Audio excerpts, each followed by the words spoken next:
Today's conversation is based on some research that I've been doing in the area of mental alchemy.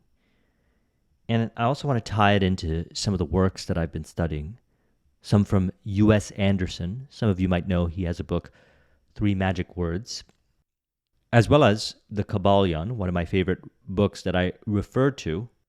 And although it is a higher level architectural discussion on the 7 Hermetic principles, it also provides me some stimulus upon reflection as to what to research and study next. I also want to share one of my experiences and revelations that I had as a result of study, which really was based on this last year and a half. And I want to tie it into the 7 elements or 7 aspects related to mental alchemy. So U.S. Andersen, in one of his books, states, there is only one intelligence, one mind in all creation, and everyone is a part of it. Thought transference, hypnotism, clairvoyance are only a few examples of the fact that we are all using one mind. Every book has been written by the same author. Every building and bridge built by the same engineer. Every picture painted by the same artist. Every sonnet composed by the same poet. All music conceived by the same musician. You and your neighbor, us, everybody, one. That is the way that it is. The universal mind that flows through everyone knows no limitation or lack, and nothing is impossible to it. Its great dormant characteristic is creativeness, since it is all knowledge and all substance and all power. Indeed, the only thing it does is create. And it creates exactly what the mind of each individual person thinks into it. So we are the conduit of this divine expression. So what we have to do in order to live this way, creatively express in a way where we don't have this inner resistance, is understand a very valuable process that we go through, which is related to mental alchemy, which I'm going to talk about in a moment, which is the 7 stages of spiritual alchemy.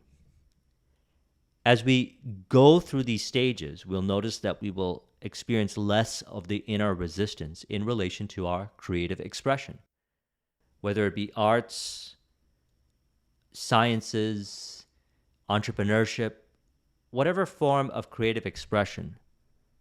The authentic and ideal way of being as we express and create is from a place of non-resistance or least resistance. In order to get to this place, we want to value what I brought up in one of my previous videos, which is the desire plus detachment of outcome, which may on the surface seem perplexing because on the one hand, we're talking about desire, and on the other hand, we're talking about detachment from outcome. To the untrained mind, this might be uneasy, and for good reason, because this is revelation. If there's uneasiness within, it is going to be reflected in how we go about doing the things each day to bring forth our results or the creative expression. So what do? We find ways of bringing forth ease within. Now, the good thing about this is that we all go through this process. So this is happening. We're finding that we can understand more complexity as we go along each day. We value something that we speak of in the Kybalion, which is the principle of polarity, which is going to help tie us into this 7 stages of alchemy, spiritual alchemy discussion in a moment. But before we get into that, let's get more into what U.S. Andersen is referring to as the universal mind. He says this universal mind knows no big or little, rich or poor, great or insignificant. it gives of itself according to need, and it creates according to desire. It is creating for you right now exactly what you are thinking into it. So we're filling up the mind. And what we're filling up the mind with is something that we can understand as we go through this journey of understanding ourselves. So the key thing we want to remember is that this journey is about knowing thyself, understanding ourselves. As we understand more about ourselves, we will create less friction in ourselves and thus create less friction when we're interacting with people.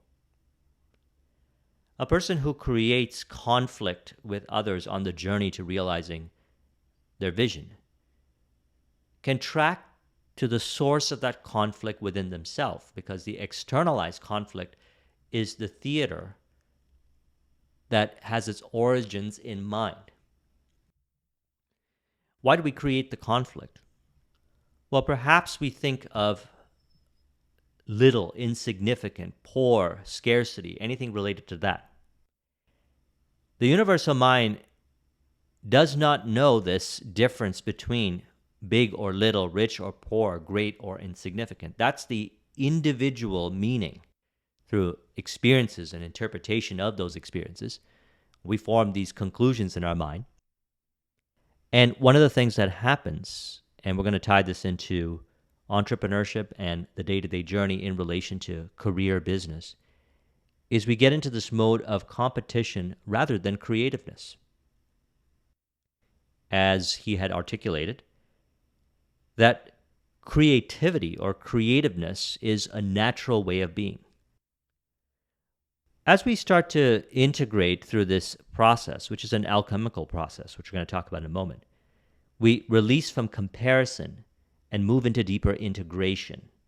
We release from unnecessary reactivity-based attachment in relation to people, environment, circumstance, and information on the journey to realizing our vision. Thus, what we're really detaching from is the unnecessary suffering, unnecessary identification from a place of egotism, from a place of past reactivity in relation to the attributes on the journey to realizing our vision. So the desire, we talk about this, gets converted over to a vision. That becomes our intent. And when we commit to it, one of the things that happens is we go down the journey of self-realization to the fulfillment. The unnecessary reactivity and tension on the journey provides an opportunity. So let's get very specific with this. The opportunity in this way of going about doing things in relation to entrepreneurial success or any kind of prosperity-based success in any area of your life, relationships and so forth, because how do you define prosperity? Prosperity has a very individualized meaning. We can look at it from the perspective of competition versus creativeness. And he states, the essence of mankind is not competition. It is creativeness. Competition casts all humanity into the same mold. Creativeness makes of each man an individual counterpart of God. Competition exists on the plane that makes you want to have a better home than Jack Smith, a better car than Jack Smith, a better job than Jack Smith. It leads you into the suffocating trap of not wanting the different, but wanting the same, only better. It imposes upon you a scale of values that is not your own, but belongs to a group. Creativeness, on the other hand, is a world all your own. If you were to take brush and palette in hand right now and paint a picture in oils, the result, good, bad, or indifferent, by the world standards, would be all your own. The finest artist living could not copy it exactly. So we have been discussing this. We are individual expressions of the same mind, the universal mind. And this universal mind knows no difference between big, rich, poor, great, insignificant, and so forth. These are the labels that the individual identifies with. And through these labels of identification, which is in the mind, we express accordingly. So whatever is expressed through the innovation in entrepreneurship, through the artistic expression in dance, is based on what is within the mind, the contents of the mind, as he had stated. And it creates exactly what the mind of each individual person thinks into it. So connected to the universal mind is the individual mind. It is one, but we like to segment things so we can understand and put it back together. And what is happening if we experience this inner resistance of stress and frustration, unnecessary suffering in relation to people, environment, circumstance, information on the journey, is that these interpretations within ourselves is what's creating it. Now, why does this exist? Well, there's many theories behind it. I like the 7 stages of the spiritual alchemy, the marriage of thought and intuitive feeling. We seem to live in this world where there's polarity. At the core, non-dualistic. However, we emerge into this dualistic way of going about things to understand and put it back together again. It's part of the journey. We value it. Now, in the book, the Kybalion, it is stated, the Hermeticist understands the art of transmuting evil into good by means of an application of the principle of polarity. In short, the art of polarization becomes a phase of mental alchemy known and practiced by the ancient and modern Hermetic masters. An understanding of the principle will enable one to change his own polarity as well as that of others, if he will devote the time and study necessary to master the art.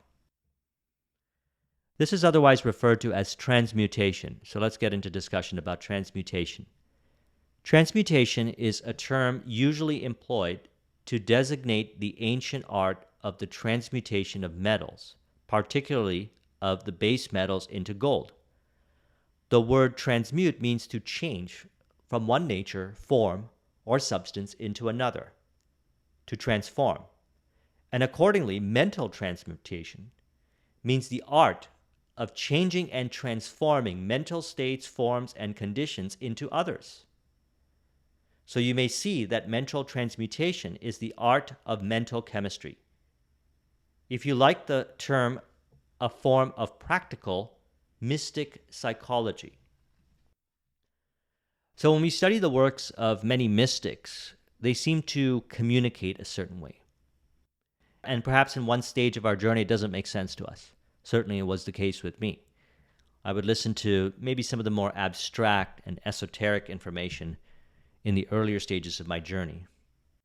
And what I would notice is that I would not understand what they were saying, so I would conclude it as they were not making any sense, as in they didn't know what they were talking about. And upon reflection and working with this information and removing the delusions within myself, I realized that what they were saying was making a lot of sense. They speak in a level of abstraction that when you take whatever you've got right now, whatever material you have to work with, whatever books, whatever resources, whatever relationships you have to work with, and you see it as a school of learning, growing, knowing thyself, working with all these areas too, benefit yourself, benefit others, and so forth, you actually evolve within yourself. You actually go through this journey, the 7 stages of the spiritual alchemy. And you emerge out of it with a better level of understanding, a better level of marriage between thought and intuitive feeling. You hear me refer to this sometimes. I say accurate thinking plus intuitive understanding. They're both important.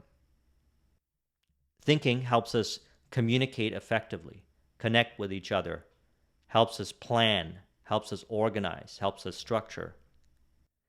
Intuitive feeling guides us to the destination and helps us discern between the thought volume that exists. No doubt about it, you look on the internet today, there's more information than has ever existed in one place on your laptop or your mobile device. Right now, you can access all this information. And you can go down all different kinds of threads of information, and you can find yourself with a higher degree of clarity or a higher degree of confusion. If we find ourselves in higher degrees of confusion, there is disharmony within ourselves.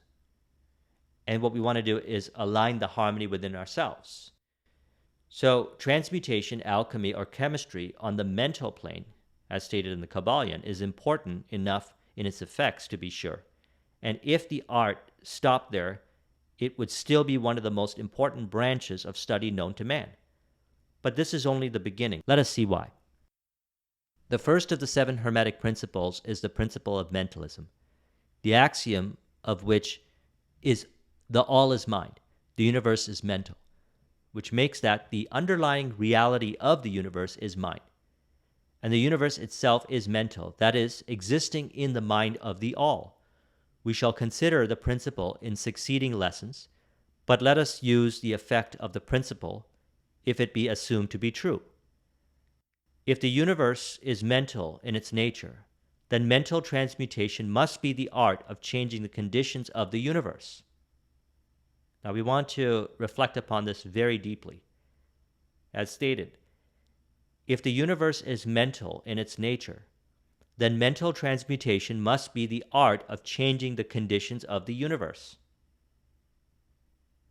Along the lines of matter, force, and mind, so you see, therefore, that mental transmutation is really the magic of which the ancient writers had so much to say in their mystical works, and about which they gave so few practical instructions. If all be mental, then the art which enables one to transmute mental conditions must render the master the controller of the material conditions, as well as those ordinarily called mental. Now let's zoom in a little bit here into this quote. So it is stated, transmutation is really the magic of which the ancient writers had so much to say in their mystical works and about which they gave so few practical instructions. Upon deeper introspection and reflection, I realized that they gave actually everything we need. It just may appear that they gave us few practical instructions. This is for the student to go down the journey. As in, all information that's presenting itself to you is valuable for your growth and development, and thus we must appreciate it. Otherwise, why did we find ourselves in the position to receive the information that is being presented? Because that would imply that you have no direction, which is fine, because then you can recalibrate yourself over to the direction, which is intent, which is why we commit to the vision, and we commit to the vision subconsciously by doing the subconscious work.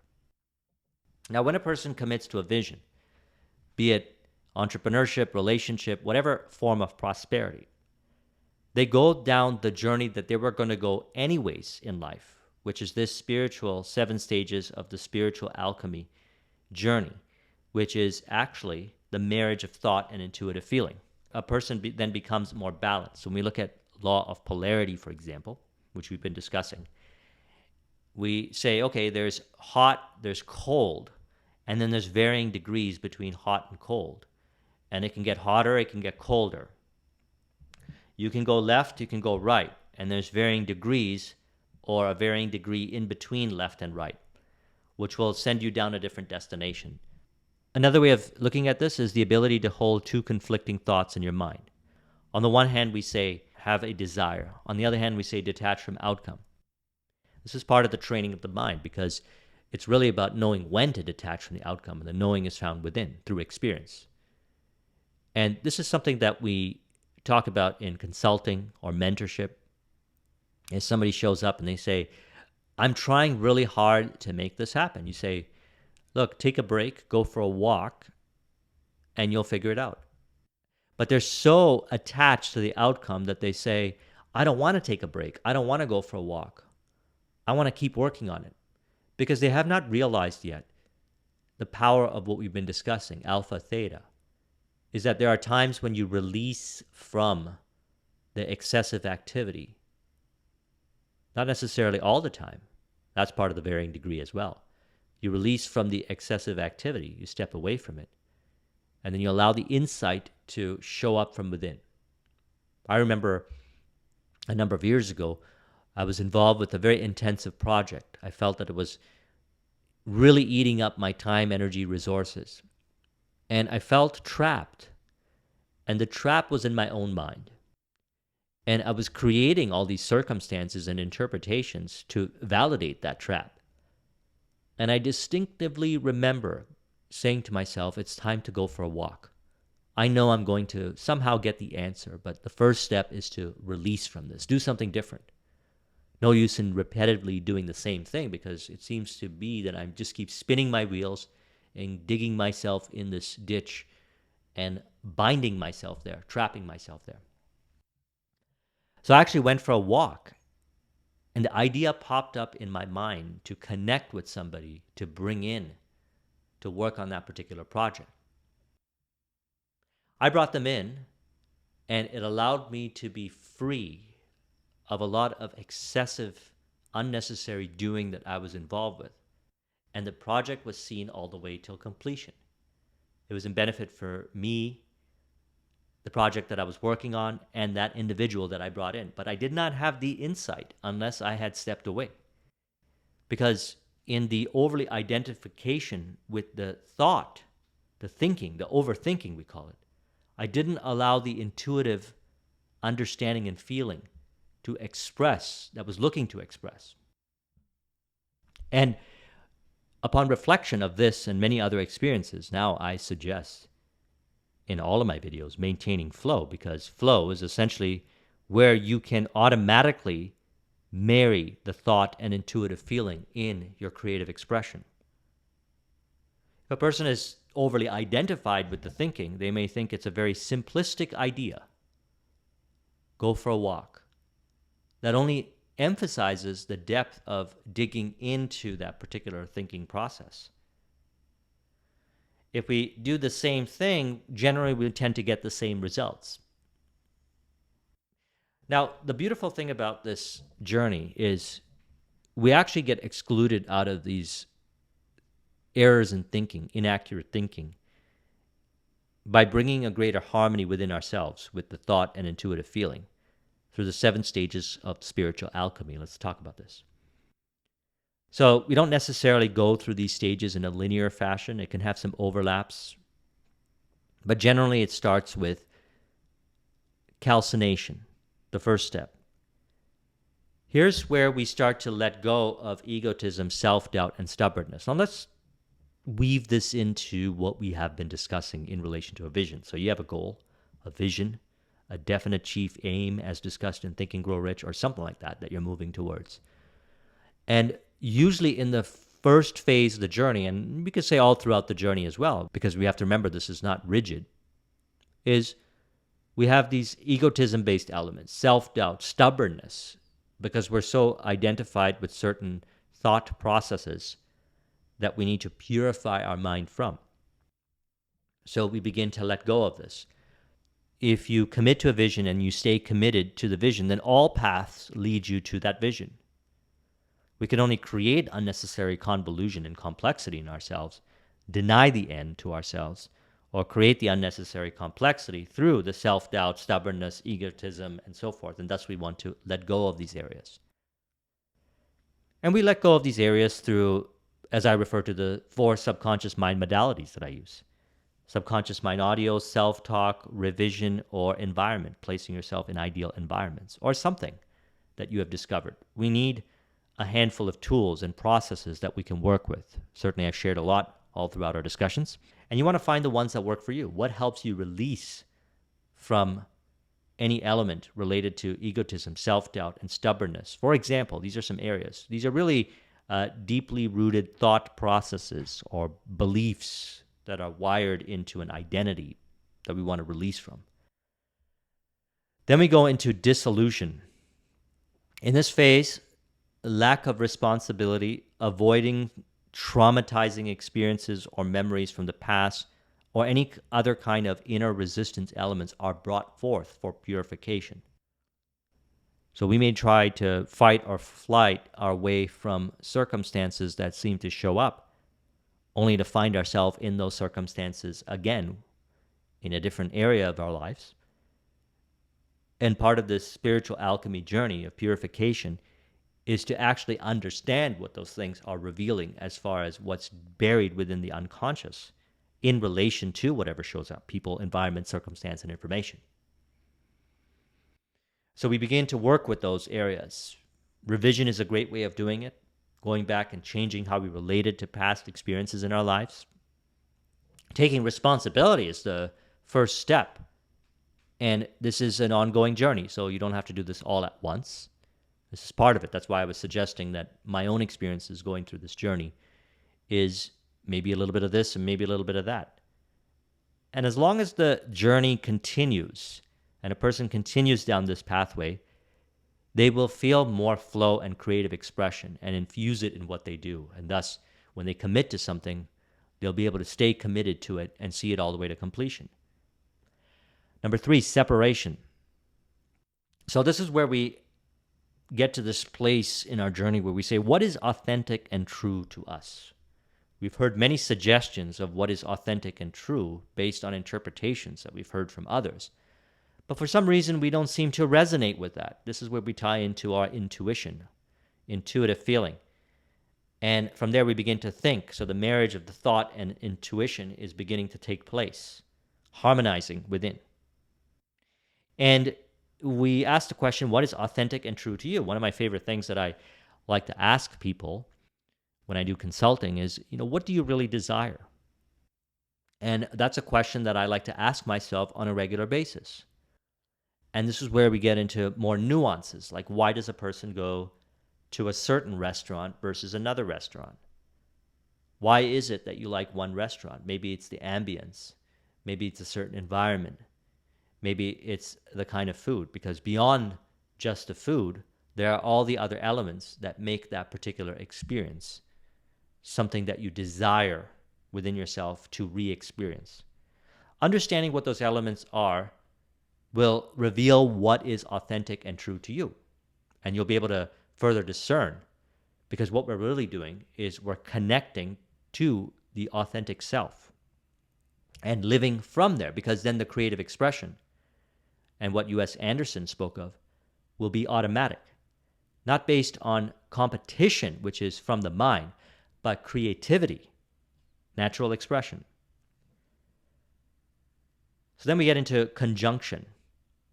Accept and integrate the parts of your authentic self. So we start to discover things that we desire, aspects of ourselves that we might have been shameful towards, fearful towards. We begin to make peace with these areas and we integrate them into our being. Perhaps a person might discover that wealth, financial wealth, is important to them, but maybe they were in an environment that shamed them for going after the prosperity as far as financial wealth goes. Maybe a person discovers they want a certain kind of relationship, and they were shamed to not want that kind of relationship. And as a result, they did not allow themselves to be that person. As they make peace that that is who they really are, they accept themselves and they begin to go down that journey and allow that relationship to be part of their life experience. Prosperity, so forth. Anything that is in relation to prosperity is something that we want to reflect upon. Because I believe, and we have been discussing this as well, that you are prosperity. Prosperity is your true way of being. I mean, if you go back here, it's stated, the universal mind knows no big or little, rich or poor, great or insignificant. We're the ones assigning this meaning. And we're going to move towards what we desire. We speak of this in the Neville Goddard information. We speak of this now even by studying U.S. Andersen's information. Something stimulates us on this journey. We're stimulated on the journey. And we commit to it via a vision. And on the journey to realizing the vision, we go through this spiritual alchemical process where we marry our thought and our intuitive feeling and merge them as one. So let's continue. Step number 5, fermentation. We deepen our connection to the inner voice. I mean, I'm going to share this from my experience because there's many interpretations in relation to the 7 stages of the spiritual alchemy. So in my experiences, I've noticed that I've deepened a connection with their inner voice. Some might even go through what they refer to as a dark night of the soul, in which they build a further, deeper relationship with their inner voice and the infinite world within, thus emerging even more integrated, self-confident, higher self-esteem, and so forth, creatively expressing, and not swayed by aspects of interpretation in which a person might have been receiving as suggestion that is not true to the authentic self. Then we go through distillation, which is more refinement, because this doesn't just happen on, from my experience, one commitment to a vision and bringing it forth. But I always recommend having a goal and a vision and seeing it all the way to completion and then picking another one and doing this again and again and again, because you go through further distillation. So this is where we integrate inner realizations that we have into our lives in order to allow them to become permanent. We live, we become. And we find more love and flow in all things. A person finds flow and love when it comes to doing some mundane things. They find flow while doing the dishes. They find flow while maybe doing some gardening, going for walks, going to the gym, or all these other, we would otherwise call day-to-day activities. Because through the journey, they are finding these elements, distilling within themselves, impurities of thought, releasing, because that's not related to who they really are, their authentic self. As this journey continues, a person eventually gets to coagulation, one with the divine. This is where a person realizes the inner and outer worlds are not different, but reflections of one another. See everything as one. So they can embrace complexity, embrace polarity, and be able to see it as one.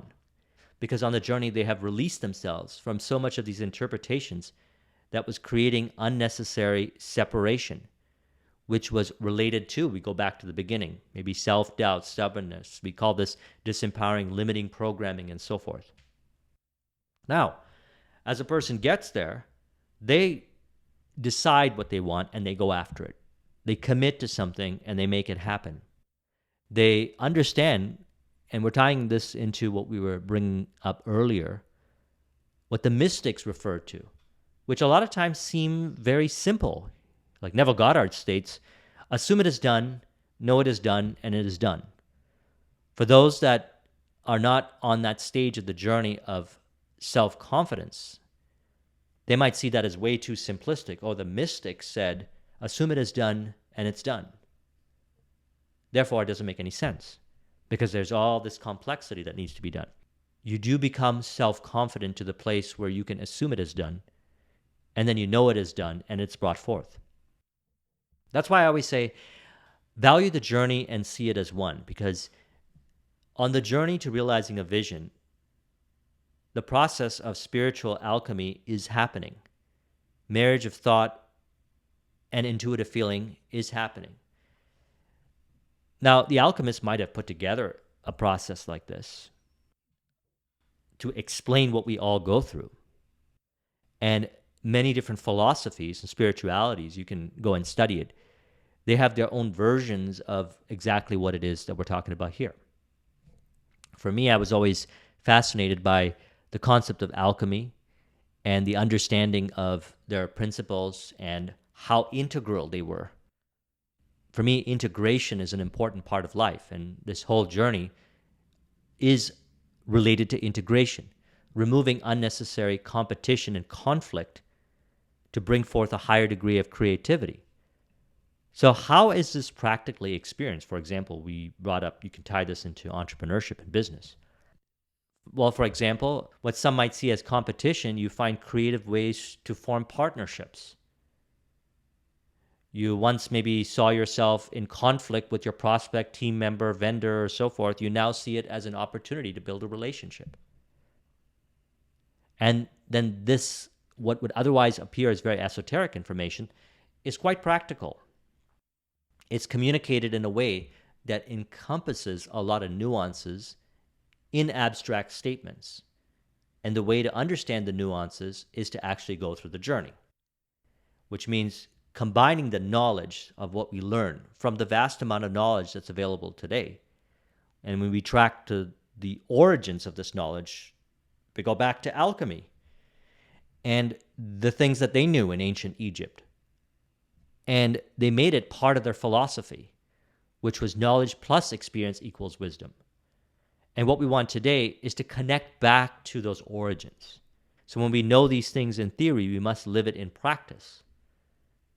And the practice simply is staying committed to your vision. And in the process, removing the limiting, disempowering interpretations, beliefs, assumptions within yourself that create unnecessary separation and, as U.S. Andersen called it, competition.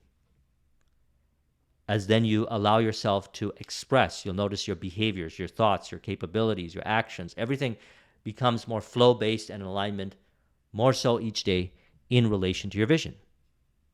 So let's weave this all together in an affirmation in relation to the 7 stages of spiritual alchemy.